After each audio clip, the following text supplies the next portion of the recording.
युग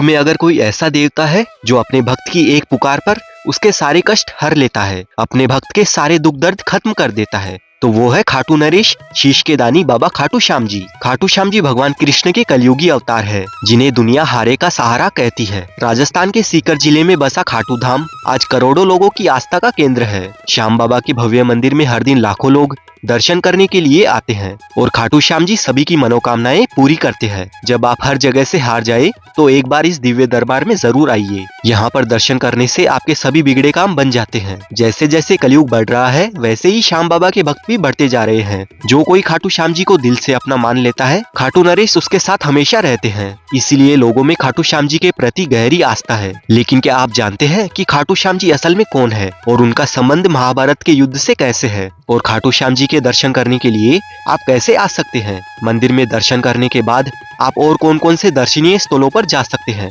खाटू में रहने की और खाने पीने की क्या क्या सुविधा उपलब्ध है? कितना आपका यहाँ पर खर्चा हो सकता है? दर्शन और यात्रा में आपको किन किन बातों का विशेष ध्यान रखना है? इस खाटू श्याम जी की यात्रा में हम आपको संपूर्ण जानकारी देने वाले हैं। तो वीडियो शुरू करने से पहले खाटू नरेश की जय। और अगर आप खाटू श्याम जी ऑलरेडी जाकर आए हैं तो कमेंट में अपना एक्सपीरियंस जरूर शेयर कीजिए। खाटू श्याम जी के मंदिर तक आने के लिए आप ट्रेन के थ्रू सबसे पहले रिंगस जंक्शन तक आ जाइए। रिंगस जंक्शन खाटू का सबसे पास वाला रेलवे स्टेशन है। लेकिन अगर आपको यहाँ से रिंगस के लिए डायरेक्ट ट्रेन नहीं मिलती है तो आप जयपुर जंक्शन पर भी आ सकते हैं। जयपुर जंक्शन पर आने के बाद आप चाहे तो ट्रेन से रिंगस तक आ जाए या फिर जयपुर रेलवे स्टेशन से मेट्रो या ई रिक्शा से 10 रुपए देकर सिंधी कैंप बस स्टैंड तक आ जाए। यहाँ से आपको खाटू जाने के लिए सुबह 5 बजे से राजस्थान रोडवेज की बसेस और प्राइवेट बसेस मिल जाती है, जिनका किराया 100 रुपए से लेकर 120 रुपए तक होता है। जयपुर से खाटू 80 किलोमीटर के डिस्टेंस पर है और बस में 2 घंटे के सफर के बाद बस आपको खाटू के बस स्टैंड पर पहुंचा देती है। और इस बस स्टैंड से खाटू श्याम जी का मंदिर सिर्फ 1 किलोमीटर की दूरी पर है। बस स्टैंड से 2 मिनट के वॉकिंग डिस्टेंस पर है ये तोरण द्वार, तो आपको यहाँ तक आ जाना है। वहीं रिंगस से अगर आप खाटू के लिए आते हैं तो रेलवे स्टेशन के बाहर बहुत सारी सवारी जीप लगी हुई रहती है, तो उनमें आप 50 रुपए देकर आ सकते हैं। रिंगस से खाटू 16 किलोमीटर की दूरी पर है और कुछ भक्त रिंगस से निशान लेकर पैदल यात्रा करते हुए खाटू श्याम जी तक आते हैं। यहाँ पर श्याम बाबा के भक्त नाचते गाते खूब एंजॉय करते हुए डांस करते हैं। दोस्तों यहाँ पर आप एक बात ध्यान रखना, तोरण द्वार के पास कुछ महिलाएं आपको जबरदस्ती टीका लगाएंगी और बाद में आपसे कुछ पैसों की मांग करेंगी, तो आप उनसे बचकर रहना। अगर आपकी इच्छा होगी तभी टीका लगवाना। फाल्गुन महीने के मेले के दौरान और 11 के दिन यहाँ पर पैर रखने की जगह नहीं होती है। फाल्गुन महीने के लक्खी मेले में 10 लाख से ज्यादा लोग हर दिन यहाँ पर आते हैं। लक्खी मेले का मतलब होता है एक ऐसा मेला जिसमें लाखों श्रद्धालु आते हैं और ये मेला हर साल फरवरी से मार्च में लगता है, जो काफी भव्य और दिव्य होता है। मेले के टाइम सभी लोगों को रिंगस से खाटू श्याम जी तक 18 किलोमीटर की पैदल यात्रा करनी होती है,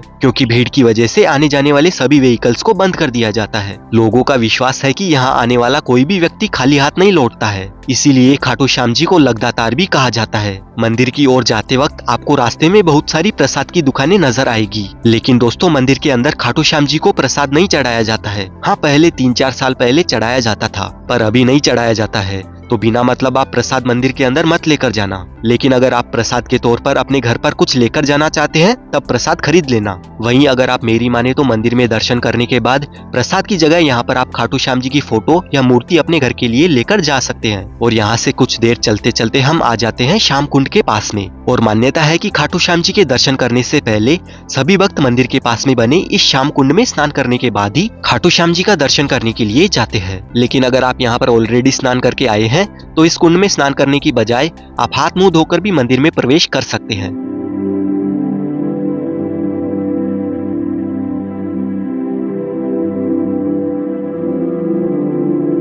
प्राचीन मान्यताओं के अनुसार इस श्याम कुंड में स्नान करने से चर्म रोग भी ठीक हो जाता है। और यहाँ की एक और विशेष बात है, इस जगह पर पुराने जमाने में खेत हुआ करता था और यहाँ पर एक गाय आकर रोज अपने आप दूध दिया करती थी। जब लोगों को इस बात का पता चला तो यहाँ खुदाई की गई, तब 30 फीट नीचे महाभारत कालीन बर्बरीक जी का शीश प्राप्त हुआ था। बाद में लोगों ने उस शीश को राजा रतन सिंह जी को सौंप दिया। उसके बाद फिर कार्तिक माह की एकादशी को शीश मंदिर में स्थापित किया गया, जिस दिन को बाबा श्याम के जन्मदिन के रूप में मनाया जाता है। मूल मंदिर 127 में रूप सिंह चौहान और उनकी पत्नी नर्मदा कंवर द्वारा बनवाया गया था। दोस्तों, खाटू श्याम जी का असली नाम बर्बरीक था। वे महाबली भीम के पोते और घटोत्कच के पुत्र थे। बर्बरीक बचपन से ही बहुत ही वीर और महान योद्धा थे। उन्होंने भगवान शिव की तपस्या करके 3 अमोघ बाण प्राप्त किए थे, जिससे वे तीनों लोगों को जीत सकते थे। जब महाभारत का युद्ध शुरू हुआ तो बर्बरीक ने अपनी माता को वचन दिया था कि वे उस पक्ष का साथ देंगे जो हार रहा होगा। जब श्री कृष्ण जी को ये बात पता चली तो वे ब्राह्मण के रूप में बर्बरीक की परीक्षा लेने पहुंचे। श्री कृष्ण जानते थे कि अगर बर्बरीक ने कौरवों का साथ दिया तो पांडवों की हार निश्चित है। तब श्री कृष्ण ने दान में बर्बरीक से उसका शीश मांग लिया। बर्बरीक ने एक पल भी नहीं सोचा और अपना शीश काटकर श्री कृष्ण के चरणों में रख दिया। इस बलिदान को देखकर श्री कृष्ण ने उन्हें वरदान दिया और कहा कि हे वीर, कलयुग में तुम मेरे नाम से पूजे जाओगे। जो भी भक्त सच्चे दिल से तुम्हारे दरबार में आएगा तुम उसकी हर मनोकामनाएं पूरी करोगे, और जो भी भक्त हार रहे हैं उनका तुम सहारा बनोगे। इसीलिए खाटू श्याम जी को हारे का सहारा, बाबा श्याम हमारा, ये भक्ति भाव से कहा जाता है।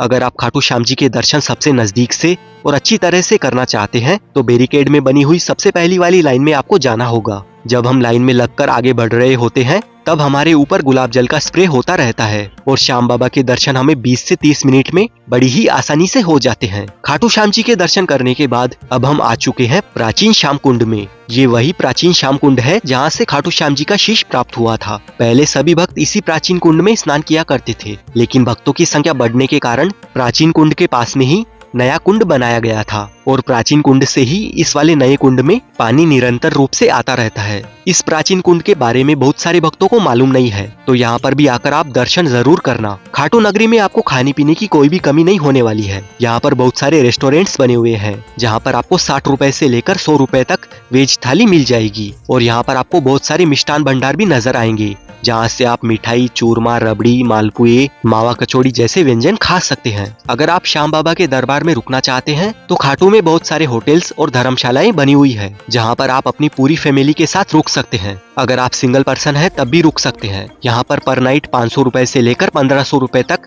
आपको एसी नॉन एसी होटल्स में रूम मिल जाते हैं, और धर्मशाला में तो आप और भी कम रुपयों में रुक सकते हैं। अगर आप खाटू श्याम जी की यात्रा एक ही दिन में करते हैं तो आपका 400 रुपए से लेकर 600 रुपए तक का खर्चा आ सकता है। वहीं अगर आप होटल लेकर रुकते हैं तब आपका 1000 रुपए से लेकर 1500 रुपए तक पर पर्सन का खर्चा आ सकता है। और वापस जयपुर या रिंगस जाने के लिए आपको खाटू श्याम जी के बस स्टैंड से हर आधे 1 घंटे में बसेस मिल जाएगी। अगर आपको ये वीडियो पसंद आया है तो इसे लाइक करें और कमेंट में जय श्री श्याम जरूर लिखें। ऐसे ही ट्रेवल से रिलेटेड वीडियोस देखने के लिए चैनल को भी सब्सक्राइब जरूर करें।